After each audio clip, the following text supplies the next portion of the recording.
Minuit 47 sur Europe 1 et nous allons finir cette émission avec Tara que nous accueillons maintenant. Bonsoir Tara.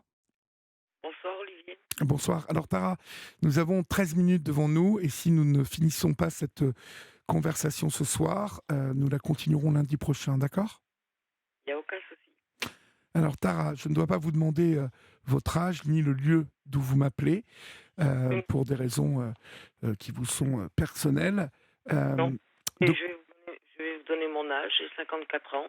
d'accord, Mais, mais effectivement, je ne vous donnerai pas ni le lieu, ni d'accord. aucun nom. De quoi voulez-vous me parler, Tara? Je vais vous parler des placements injustifiés. Alors moi, je les appelle placements injustifiés parce que je trouve le mot abusif un peu violent. Mais on parle bien de la même chose. Et avant de commencer cette conversation, je voulais dire deux choses. Malgré ce que je vais vous raconter, je tiens à dire que l'aide sociale à l'enfance a des raisons d'être. Et deuxième chose, je trouve que vous avez une voix, Olivier, apaisante. Voilà. Je- C'est les deux choses que je voulais dire. Voilà. Voilà, c'est dit. Merci beaucoup. De rien. Voilà. Il y a 10 ans, j'ai croisé la route, bien, bien malheureusement, de l'aide sociale à l'enfant. Alors c'est pas eux qui sont venus me chercher, c'est moi qui suis allée les chercher. D'accord. Comble de la chose. Pourquoi? Euh, Pourquoi? Parce qu'en fait, j'étais en plein divorce et un de mes enfants m'a fait m'a dit certaines choses qui se passaient au sein de ma famille. Donc, en tant que maman, voilà, d'abord j'ai accusé le coup, j'ai dit c'est pas possible. Ouais, bon, je me suis retournée vers ma famille. La réponse que j'ai eue ne m'a pas satisfaite, donc je me suis retournée vers d'autres personnes et j'ai décidé de passer la porte d'une gendarmerie pour dire ce qu'un de mes enfants m'avait dit. Euh, Ça a été ma plus grave erreur en fait. Mais bon, j'ai fait, je pense, ce que j'avais le mieux à faire en tant que maman à cette époque-là. Mais je le regrette aujourd'hui parce que c'est ce qui m'a fait vivre cet enfer que je vis depuis 10 ans.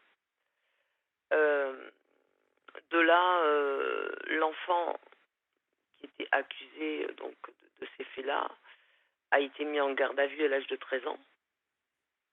13 ans. Un de Euh, vos enfants, hein? oui, un de mes enfants. D'accord. J'en ai 4. Déféré devant le juge aux enfants. Hein. Et je l'ai jamais revu. Je l'ai jamais revu. Vous savez Et, ce qu'il est devenu? oui, puisque à force parce que ce sont mes enfants, donc je les aime, et à force j'essaye d'aller aux informations, je vais sur, vous savez, il y a les réseaux sociaux, donc oui, je sais ce qu'il est devenu, et on a repris contact. Il a 23 ans aujourd'hui, c'est ça? Il a 23 ans aujourd'hui. Donc ça c'est une belle réussite pour moi, parce que si j'arrive à récupérer un de mes fils, là, je serai contente. Les deux petits sur qui les faits se seraient passés, euh, euh, il y a eu une mesure d'AEMO qui a été instaurée au sein de la famille. Et au bout de 6 mois, nous avons été convoqués devant le juge des enfants. Et quand je suis arrivée avec mes enfants dans le bureau du juge, je ne m'attendais pas à la violence de ce qu'on allait me dire. J'ai même cru à un moment donné qu'il y avait une caméra cachée. Je vous le dis, c'est vrai, j'ai cru qu'il y avait une caméra cachée. J'ai regardé, j'ai une caméra cachée, même la juge. On m'a reproché des choses, mais tellement graves, maltraitance, que je donnais pas à manger à mes enfants, qu'ils n'allaient pas à l'école. Et on m'a reproché un acte criminel, hein, aujourd'hui je devrais être en prison si j'avais fait ça. Et je ne le suis pas. Non seulement je ne le suis pas, mais je n'ai jamais été ni auditionné, ni quoi que ce soit. Hein. Donc je ne sais pas dans quelle mesure cette accusation peut tenir. Elle ne tient pas la route de toute façon. Mes enfants ont été placés, voilà, au bout de cette mesure d'AEMO. Et depuis, je me bats contre l'aide sociale à l'enfance pour récupérer mes enfants que je n'ai jamais récupérés. Alors, le système, il est très simple, hein. Moi, j'ai été insultée, maltraitée, rabaissée, pire qu'une criminelle, vous voyez. Et je me suis laissée traiter de la sorte pour pouvoir voir mes enfants en visite médiatisée. Jusqu'au jour où, à force de baisser la tête, vous savez, vous en pouvez plus. Et ils m'ont mis à terre, hein. Moi, je vous le dis, ils m'ont mis à terre, hein. Je me suis relevée. Je dis, c'est pas possible. Je suis dans un cauchemar, je vais me réveiller. Non, sauf qu'on se réveille jamais. Aujourd'hui, vous savez, j'ai encore une fille, hein, qui est dans le système, où je me bats pour essayer de la sortir, hein. Je n'y arrive toujours pas. J'ai dit, qu'est-ce que je fais qu'est-ce qu'il faut que je fasse de tout ça? Et donc, je voulais pas vous le dire, mais je vais vous le dire, j'ai écrit un livre qui va sortir dans le mois de juillet, où je raconte mon histoire et je raconte un petit peu ce que j'ai Parlez bien dans le téléphone, s'il vous plaît. J'ai dit, qu'est-ce que je vais faire avec cette histoire? J'ai décidé d'écrire un livre, là, qui va sortir au mois de juillet. D'accord. Je crois que il est temps que les gens sachent, hein. Et puis, j'ai cherché pendant longtemps des avocats. Alors, j'en ai eu beaucoup, hein, des avocats, hein. Puis, je me suis adressée à de grands avocats qui m'ont dit non, nous, on n'attaque pas l'aide sociale à l'enfant. Non, c'est pas possible. C'était des refus, des refus, des refus, des refus. Et puis, un jour, je suis tombée sur une avocate qui m'a dit, moi, je prends votre dossier, madame. Alors, déjà, c'était une satisfaction pour moi parce que si elle prenait mon dossier, ça voulait dire qu'elle me croyait. Et c'était important. Parce qu'en fait, si vous voulez, moi j'ai été. Ils m'ont pris mon arbre de vie, quoi. Vous voyez ce que je veux dire? Ils m'ont pris ma raison de vivre, ce qui faisait que mes enfants, quoi. Euh, alors je vous parle de ça il y a 2 ans, hein, et nous avons décidé de porter plainte. C'est ce que nous avons fait.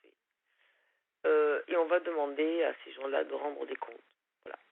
Moi, ce que je voulais dire, parce que je sais que vous n'avez pas beaucoup de temps ce soir, mais on pourra y revenir parce que 10 ans de placement, c'est long. J'ai beaucoup de choses à dire. Je fais une synthèse là, hein. Mhm. C'est que moi, mes enfants, c'est fini, c'est mort. J'ai fait le deuil de mes enfants vivants. C'est violent ce que je vous dis, Ouais, hein. c'est très violent. Oui, mais c'est violent, mais il vaut mieux le faire parce qu'autrement, c'est un calvaire en fait. On Ouais, vit pas. ouais. On en meurt. Exactement. On meurt. Et moi, vous savez, tous les soirs quand je me couche, je pleure. Tous les matins quand je me lève, je pleure. Je pleure. Je pleure du vide, de l'absence. Et je comprends pas pourquoi on m'a enlevé ce droit à être mère en fait. Et donc, je vais demander des comptes aux gens qui m'ont enlevé ce droit-là aujourd'hui. J'ai décidé de me battre pour mes enfants et puis pour tous les autres, parce que il faut que, et là je m'adresse à tous ces parents, il faut que je sais que c'est compliqué parce que quand on manque de force, vous savez, l'aide sociale à l'enfance, ils sont malins, hein, ils sont malins, ils vous épuisent, ils vous fatiguent, ils vous menacent, ils vous menacent. Ils vous ont menacé de quoi, par exemple? Ben, si vous rentrez pas dans les clous, on vous fait comprendre que on coupe les visites, on coupe les liens. Vous allez beaucoup moins voir vos enfants si vous n'êtes pas si vous coopérez pas. Vous voyez? Oui. Donc, vous coopérez. Donc, vous vous laissez maltraiter, vous vous laissez. Je souhaite même passer à mon pire ennemi, vraiment. Mais donc, il faut que tous ces parents sachent que d'abord, ils n'ont pas tous les droits, que la loi est la même pour tout le monde, et que c'est difficile de se relever après ça. Je vous dis que c'est vrai, hein, quand on place des enfants. C'est difficile, mais il faut. se relever. Il faut demander des comptes à ces gens qui se permettent de nous prendre nos enfants sans raison valable, Oui, en mais fait. est-ce que c'est possible de porter plainte? Est-ce que c'est possible? Oui, alors moi, je vais vous dire, oui, bien sûr que c'est possible. Et je vais vous dire comment j'ai fait. J'ai porté plainte au pénal avec constitution de partie civile. Et ma plainte a été acceptée et là, elle est au parquet actuellement. D'accord. Alors attention, hein, sur 10 ans de placement, c'est 18 pages de plainte. Hein, parce que mon avocate, elle a travaillé. Hein, elle a repris toutes les incohérences. Vous voyez ce que je veux dire, c'est quelque chose qui a été travaillé. On a mis du temps. Oui, c'est possible. Il faut pas effectivement aller au commissariat, porter plainte, ce sera cassé sans suite. Moi, je l'ai fait de nombreuses fois. Il faut avoir un conseil vraiment voilà, qui conseille. Excusez-moi, je me répète, mais qui va moi je pensais pas que la plainte serait irait jusqu'au parquet. Le doyen des juges a estimé qu'il y avait des faits délictuels dans ma plainte à moi pour instruire. D'accord. Alors, ce que je vous propose, c'est que nous reprenions cette discussion lundi, parce que j'aimerais bien évidemment que nous allions plus loin et que vous nous expliquiez un peu en détail, parce que c'est tout de même assez exceptionnel ce que vous nous racontez, parce que il est très rare que une plainte soit acceptée et prise en compte dans ce contexte-là. Donc ce que je vous propose, Tara, c'est que Florian vous rappelle lundi et que nous continuions cette discussion, d'accord ? Avec plaisir, Olivier. Alors je vous dis à lundi, Tara. Et merci pour votre amabilité. Je vous en prie. Merci. Merci. Et à lundi, au revoir. Chers amis, c'est la fin de votre émission. Vous retrouverez Tara, bien sûr, lundi, dans la soirée. C'est le week-end. À partir de demain, vous retrouvez l'excellent Yann Moix et toute son équipe. Et puis nous, on va passer ce week-end à essayer de faire comme vous, à se reposer, à peut-être prendre du temps pour nous, pour les nôtres, pour nos familles, pour ceux qu'on aime, et puis faire des trucs qu'on aime, puisque c'est le week-end. Vous êtes sur Europe 1, vous y êtes bien, restez-y avec la grille du week-end. Tout est formidable. Et puis moi, je vous dis à lundi, 23h. Salut!